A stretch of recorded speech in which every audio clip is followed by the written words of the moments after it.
Hi, Rick Seymour here. Today we're going to talk about the RAS, the reticular activating system. At the base of your brain, where all the nerve endings come together to form your spinal cord, there's something about the size of your thumb that's called the reticular formation. Now this is a real physical, physiological thing. Part of the reticular formation is the reticular activating system, or the RAS. The RAS has one job and one job only. Its job is to filter information, and it is superb at what it does. We are constantly exposed to and bombarded by so much information, data, stimuli, even opportunities, that if we consciously tried to register it all, we would be so overwhelmed that we'd go into overload. We just wouldn't be able to handle it and would literally go crazy. We would be in a constant state of overload. So the RAS, which remember is very good at what it does, constantly filters out extraneous and superfluous information and data. It's sort of like a spam filter for your mind. Now, the crucial question then becomes, how does the RAS determine what it needs to filter out? The RAS is constantly asking three questions to decide what you need to know and what you need to be aware of. Number one, is it my responsibility? Number two, is it important? And number three, does it match my version of the truth? Now, whatever information, data, or stimuli you're exposed to must satisfy all three questions. It's not best 2 out of 3. It's not a democracy or majority rules. It must satisfy all three criteria before the RAS will allow you to be aware of it. That includes any opportunities that you come across. Now, in this video, what we're going to look at is the first question the RAS asks to see why you may have blind spots and can't see the opportunities that are all around you.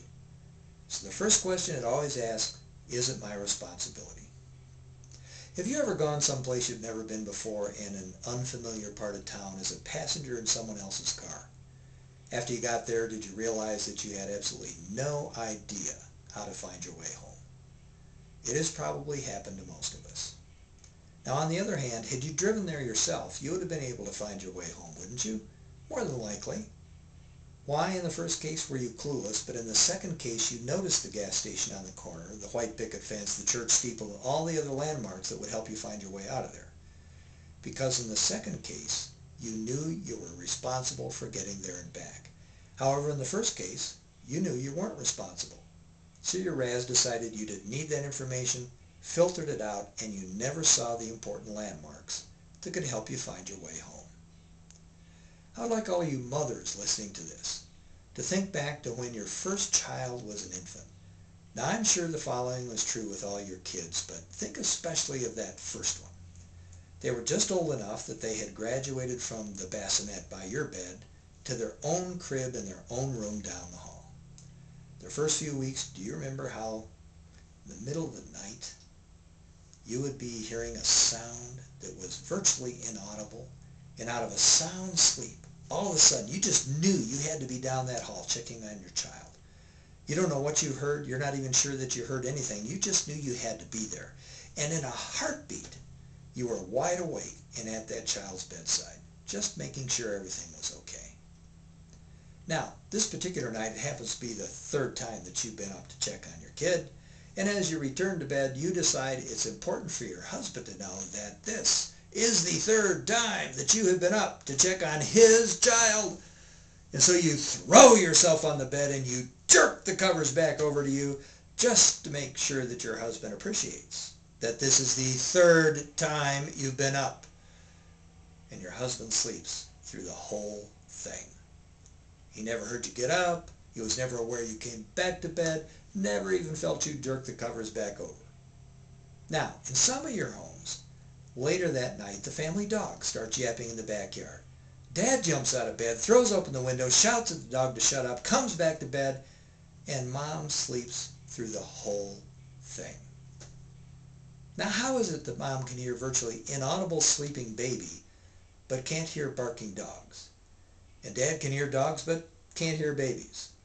You know, it's simple. Because in your home, the roles were defined such that Mom was responsible for the baby, and Dad was responsible for the dog.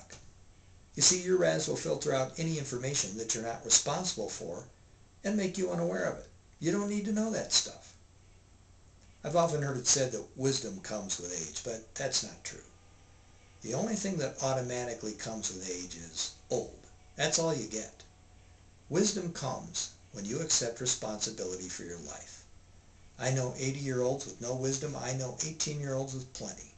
The difference is that the 18-year-old has accepted responsibility for their life and their future, but the 80-year-old is still blaming everyone and everything around them for the stature in their life. Now, all of us spend the first 9 months of our lives on a waterbed.